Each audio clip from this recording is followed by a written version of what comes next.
فراخ مستوية دايبة جدا في ساعة واحدة بس. عملنا معاها كمان رز مبهر هيعجبكم قوي. لما بندخل المطبخ بنحتاج اكلات سريعة ما بتاخدش وقت. جبت لكم النهاردة وصفة فراخ هتعملوها في ساعة واحدة بس، لا وكمان دايبة جدا.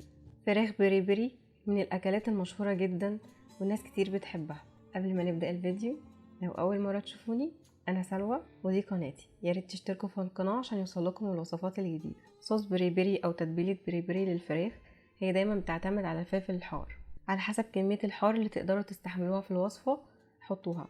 انا النهاردة استخدمت حبتين من الفلفل الحار وفصين توم، بصلاية واحدة متوسطة وليمونة مقشراها، وكمان حبة طماطم واحدة. هحط معاهم التوابل، معلقة صغيرة ملح وزعتر وفلفل اسود وكمان بابريكا، وكمان معلقة سكر صغيرة. لو بتحبوا الحاجات الحارة تقدروا تزودوا كمية الفلفل. هحط البصل والليمون والطماطم والثوم وكل التوابل هحطهم في الخلاط، وهحط معلقه خل ونص كوبايه ميه. هضربهم كويس في الخلاط، انا عايزاهم يبقوا ناعمين. واخد شويه من الصوص على جنب، وبعدين هقطع الفرخه، هقطعها من الظهر. هي دايما الوصفه دي بتتعمل بفراخ صغيره، يعني يكون وزنها كيلو او اقل من الكيلو، بتكون احسن عشان بتستوي بسرعه. هضغط على الفراخ بايدي علشان كلها تاخد لون واحد، واعمل فيها فتحات عشان التتبيله تدخل فيها كلها.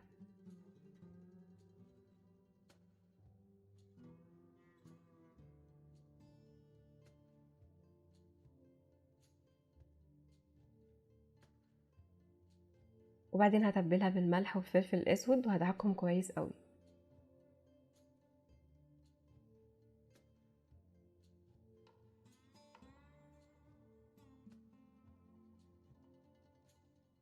وبعدين هحط الصوص عليها وهدعك الصوص كويس جدا فيها.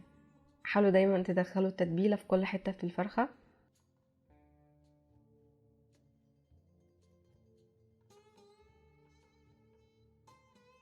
وهنسيب عليها شويه صوص وهنسيبها في التلاجة.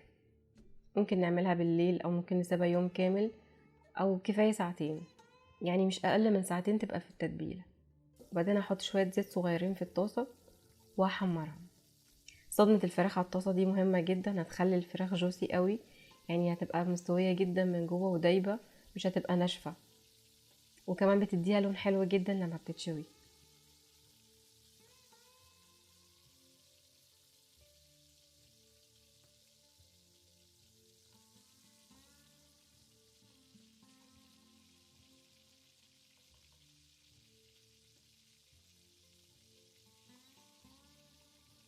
هحطها في صينية واحط عليها شوية صوص وهوزعه كويس جدا عليها، وهدخلها الفرن. هتقعد حوالي ساعة الا ربع.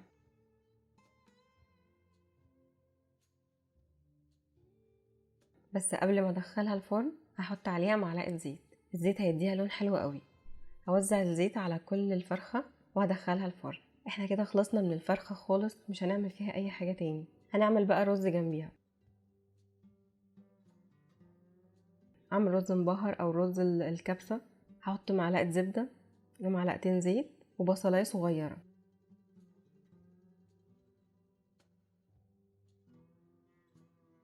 انا حطيت معلقة كاري ومعلقة كركم وورق لورا وفلفل حب وعود قرفة وورق لورا، ولو في لومي كمان ممكن نحطه بس انا ما كانش عندي. هقلب التوابل مع البصلة كده خفيف. اهم حاجة البصلة ما تكونش خدت لون، يعني هسيبها تدبل شوية وبعد كده هحط التوابل وهقلب التوابل معاه شوية، يعني ريحة التوابل تطلع. وهحط الرز. انا حطيت كوبايتين رز. دايما الرز البسمتي بياخد مية ضعفه، يعني لو هتحطي كوبايتين رز بسمتي هتحطي 4 كوبايات مية، وياريت المية تكون مغلية. هحط معلقة ملح كبيرة وهقلب الرز وهغطي عليه. اول ما الرز يغلي هنلاقيه ابتدى يشرب ميته، هنديله تقليبة وهغطي عليه. هياخد تقريبا تلت ساعة.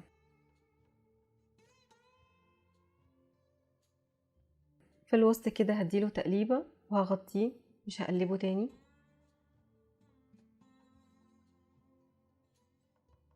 وهنشوف الفرخة حصل فيها ايه. استوت جدا وبقت دايبة وخدت لون حلو قوي. بصوا دايبة ازاي، ما بتاخدش مجهود خالص، بتدوب في ايدي، بتطلع بمنتهى السهولة. الصوص ده مميز قوي غير اي تتبيلة جربتوها قبل كده.